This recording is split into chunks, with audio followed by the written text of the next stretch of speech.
Doutor Antônio, em poucas palavras, o que é uma intervenção cívico-militar? É uma ação política direta da nação quando os instrumentos políticos representativos não estão funcionando. Então a nação precisa intervir para salvar a coisa pública. E por que o Brasil necessita de uma intervenção atualmente? Porque nós estamos vivenciando um vácuo político institucional. O que é vácuo político institucional? É a relativização do poder do Estado. Ou seja, nós temos ambientes sociais em que o poder do Estado não se opera. Por exemplo, as favelas, as periferias, os acampamentos do sem terra, por exemplo. E as cadeias? A cadeia é um absurdo, porque cadeia tem que ter disciplina máxima. E você tem uma cadeia entregue a si mesma. O crime é que manda na cadeia. Isso tudo é relativização do poder do Estado. E o Estado foi criado para proteger as pessoas, e não para proteger o crime, como vem acontecendo. E como é que seria essa intervenção no Brasil? Veja, a Constituição Federal, sabiamente, sabedoria dos seus redatores, não dos políticos que debateram a Constituinte, sabiamente ela estabeleceu no artigo 1º, no artigo 142, que a sociedade pode ter uma ação política direta, através dos seus instrumentos de força, que são os seus exércitos. Qualquer nação tem o exército como instrumento de garantia. E é assim que se opera. A nação, junto com os seus mandatários militares, intervém no processo político, afasta o crime do poder do Estado, faz uma adequação de mecanismos institucionais e convoca eleições gerais. E quais seriam as consequências de uma intervenção cívico-militar? O Brasil, em primeiro lugar, ganharia estabilidade política e econômica, em segundo lugar. O que o mundo precisa. Um Brasil forte para comprar e vender mais. E abastecer os mercados com seus produtos agrícolas e minerais. Essa é a consequência. Então o Brasil sairia da 7ª ou 8ª potência e em 2 anos iria para o 3º lugar. Nós ultrapassaríamos o Japão com certeza. Em 2 anos apenas. Beleza. E qual a diferença de uma intervenção cívico-militar comparado com o tal chamado golpe militar de 64? Veja, em 64 o ambiente era diferente. O Brasil era uma província apoiolenta que vivia a Guerra Fria, que era instrumento do poder real, que é uma guerra que realmente não ocorreu, que as potências sempre se entenderam. Agora, os países periféricos viviam uma guerra sangrenta que não traduzia a realidade. E o Brasil temia que a ideologia tomasse conta da sua vida, afastando as suas crenças e o convívio social adequado. E uma intervenção? Houve intervenção, e naquele tempo, eu digo naquele tempo que faz tempo mesmo, 64, houve uma intervenção cívico-constitucional também. Só que o povo só participou da intervenção propriamente dita. Em seguida se afastou da coisa pública. E a proposta atual é que o povo continue, mas como? Como um fiscal do exercício do poder. São esses mecanismos de fiscalização que nós temos que apropriar o mecanismo do Estado. E quanto tempo duraria uma intervenção até que se estabelecessem novas votações e eleições? Em primeiro lugar, a intervenção propriamente dita, o país tem que funcionar rapidamente, com uma nova feição. Você tem que alterar a Constituição, dotando-a de mecanismos que possibilitem que a sociedade fiscalize o exercício do poder. Por exemplo, corregedorias compostas por cidadãos, ampliar a competência do Tribunal do Júri para que os políticos sejam julgados pela sociedade. Então, feito isso, você tem que adequar o mundo partidário para afastar o crime desse mundo também. Quando você saneia a coisa pública, você tem que aprimorar os mecanismos de escolha, ou seja, o processo eleitoral propriamente dito, que é um mecanismo de escolha. Você tem que garantir, em primeiro lugar, o quê? A liberdade de escolha do cidadão. Feito isso, você pode convocar as eleições, a partir das eleições municipais, depois das estaduais e, por fim, a eleição presidencial. E quais são os aspectos benéficos a longo prazo? A longo prazo, o Brasil assume o seu papel de potência internacional. Porque existem potências naturais. Quais são as potências naturais? Estados Unidos, Índia, China, Rússia e Brasil. Por que eles são potências naturais? Porque eles têm recursos minerais, território e população. Só o Brasil que não exerce a sua condição de potência, que ainda é uma potência regional, tem até bomba atômica, não é verdade? Agora o Brasil, a China também exerce, apesar de ultra populosa, ela exerce o seu poder também. O Brasil não, a única potência natural é o Brasil e não exerce o seu poder. Então vamos abordar um aspecto internacional.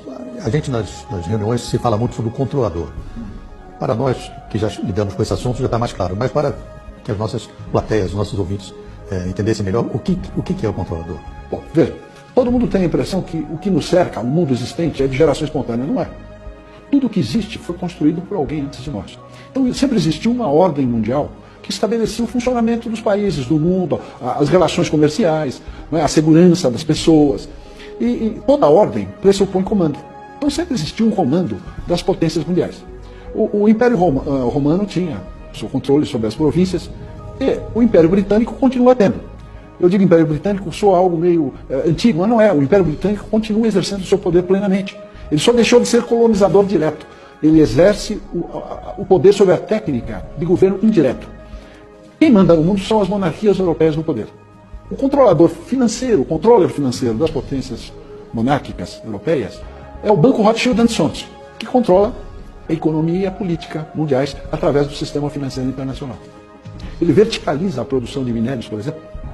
A General Electric ela não vende turbina, ela vende minério com valor agregado na turbina, que são milhares de vezes o valor do minério. Então é um sistema verticalizado que garante o poder das monarquias europeias. E isso tem um efeito deletério no Brasil. Não, é deletério no mundo. Só para exemplificar, o Fed, que é o Banco Central americano, não é um organismo estatal, é um banco, é um pool de bancos coordenados pelo Rothschild & Sons. Quer dizer, até o meio circulante do dólar é controlado pelo Banco Rothschild.